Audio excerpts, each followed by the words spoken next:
Gonjiam Akıl Hastanesi. Dünyanın en korkunç terk edilmiş hastanesi.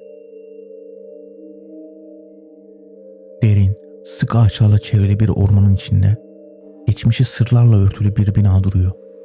Çürümüş duvarlarında yıllar önce burada yaşanan korkunç olayların yankıları hala duyuluyor. Rüzgar hafifçe estiğinde içeriye girenlerin duyduğu fısıltılar, boş odalardan gelen boğuk çığlıklar, İnsanların içeri adım attığı ama bir daha çıkamadığı iddia edilen lanetli bir yer.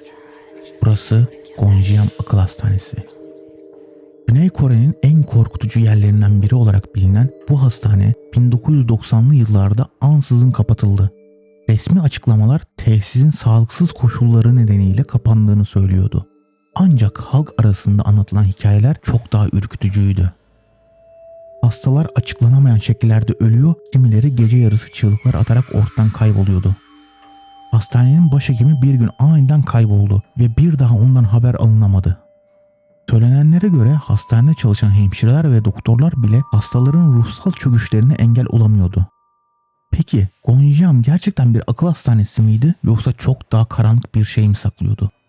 Zamanla bölge halkı hastaneden gelen tuhaf sesleri duymaya başladı. Fısıltılar, ayak sesleri ve kapıların kendi kendine çarpması gibi olaylar burayı sadece bir harabe olmaktan çıkardı. Burası artık bir korku merkezi haline geldi. Bir grup maceraperest gecenin bir yarısı hastaneye girdiklerinde kendilerini garip bir halde buldular. Önce hafif baş ağrıları hissettiler. Ardından anlam veremedikleri şekilde mırıldanmalar duymaya başladılar. İçlerinden biri karanlık bir odada kendisine birinin baktığını hissetti. Fakat gözlerini çevirdiğinde orada kimse yoktu. O gece orada ne gördüler bilinmez ama sabaha karşı hastaneyi çığlıklar atarak terk ettiler. Paranormal araştırmacılar defalarca buraya gelerek kameralarla hastaneyi kayıt altına aldılar. Bazı görüntülerde kendi kendine kapanan kapılar, garip gölgeler ve ansızın donan elektronik cihazlar görüldü. Bir araştırmacı odaların birinde bulunan paslı bir yatağın kendi kendine hareket ettiğini iddia etti. Başka bir ekip koridorun sonunda beyazlar içinde yüzü olmayan bir figürün bir an görünüp kaybolduğunu kaydetti. Bunların hepsi kamera kayıtlarında yer aldı.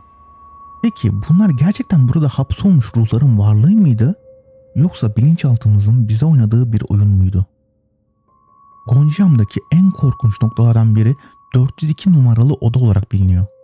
Bu oda o kadar ürkütücü ki bazı ziyaretçiler içeri girdikten sonra garip davrandıklarını ve kendilerini kötü hissettiklerini anlatıyor. Bazıları içeride nefes almakta zorlandıklarını, bir güç tarafından geri itildiklerini söylüyorlar. Odaya girenler duvarlardan gelen hafif fısıltılar ve garip tıklama sesleri duyduklarını iddia ediyorlar.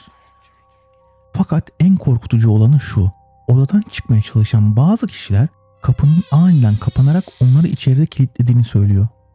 Kilidin ardında yankılanan tıklama sesleri ve dışarıdan gelen ayak sesleri evde kalanları paniğe sürüklüyor.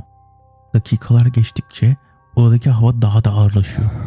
İçeride bulunanlar göğüslerine çöken görünmez bir baskı hissettiklerini anlatıyor. Bazıları bir gölgenin odanın içinde hareket ettiğini gördüğünü, bazen de kulaklarının dibinde nereden geldiği belli olmayan boğuk bir fısıltının yankılandığını söylüyor. En korkutucu an ise kapının açıldığı anda yaşanıyor. Kapı sonunda açıldığında içeridekilere göre zamanın durduğu hissi yaratılıyor. Dışarıda bekleyenler ise sadece birkaç dakika geçmiş gibi görünse de içeride kalanlar için bu süre saatler sürmüş gibi hissediliyor. Odanın içinde bulunanların yüzlerinde büyük bir korku ifadesi ve bazılarının anlamsızca mırıldandıkları söyleniyor. Kimse bu odada ne olduğunu tam olarak açıklayamıyor ama herkesin ortak fikri şu: bu odaya girenler içeriden çıktıklarında aynı kişi olmuyorlar. Peki bu odada gerçekten bir şey mi var yoksa insan zihni karanlıkta gördüklerini abartarak mı algılıyor? Gonjiam Hastanesi'nde tedavi gören bazı hastalar hakkında korkutucu söylentiler var. Kimilerine göre buradaki bazı hastalar tedavi sırasında kayboldu ve bir daha asla bulunamadı. Hastane kayıtlarında belirli tarihler arasında yatan bazı hastaların isimleri ve bilgileri kayıtlardan silinmiş gibi görünüyor. Peki bu hastalar nereye kayboldu? Onlar hakkında hiçbir bilgi yok. Bazı eski çalışanlar geceleri hastanede beliren silüetlerin kaybolan hastalara ait olduğunu düşünüyor. İddialara göre bu hastalar tedavi bahanesiyle gizlice deneylere maruz bırakılmış ve başarısız olanlar ortadan kaldırılmış olabilir.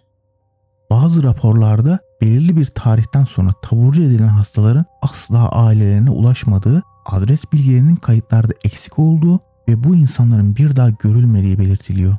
Paranormal araştırmacılar hastanenin bodrum katında garip metal sedyeler, eski ameliyat aletleri ve işlevi bilinmeyen bazı medikal ekipmanlar bulduklarını anlatıyor.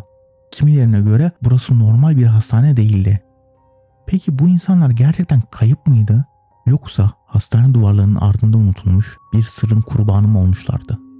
Bölge sakinleri zaman zaman hastanenin içinden gelen çaresiz yardım çığlıkları duyduklarını anlatıyor.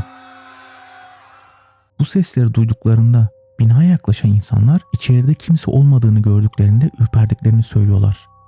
Acaba burada gerçekten sıkışıp kalmış ruhlar mı var? Yoksa bu sadece karanlık bir efsane mi? Paranormal araştırmacılar hastane içerisinde bazı eski kayıt defterleri ve hastalara ait olduğu düşünülen notlar buldu. Bu notların bazıları anlamsız cümleler, bilinmeyen semboller ve tekrar eden sözcükler içeriyor. Sanki bazı hastalar burada gerçekten bir şey görmüş ve bunları bir şekilde kaydetmeye çalışmış gibi. Ancak notların çoğu anlam verilemeyecek kadar bozuk ve düzensiz.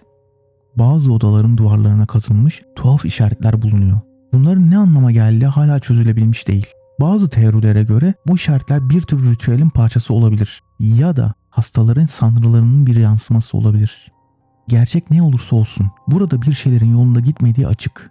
Gonjiam Akıl Hastanesi paranormal olayların sıkça yaşandığı ve hatta korku filmlerine bile konu olmuş bir yer. Resmi belgelerde açıklanamayan birçok vaka yer alıyor.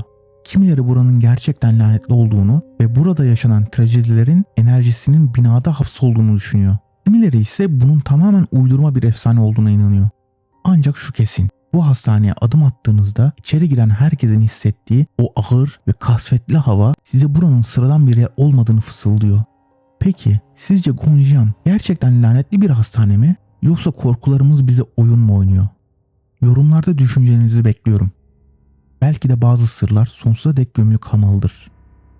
Yeni videolar için abone olun ve bildirimleri açın. Bir sonraki gizemli videoda görüşmek üzere.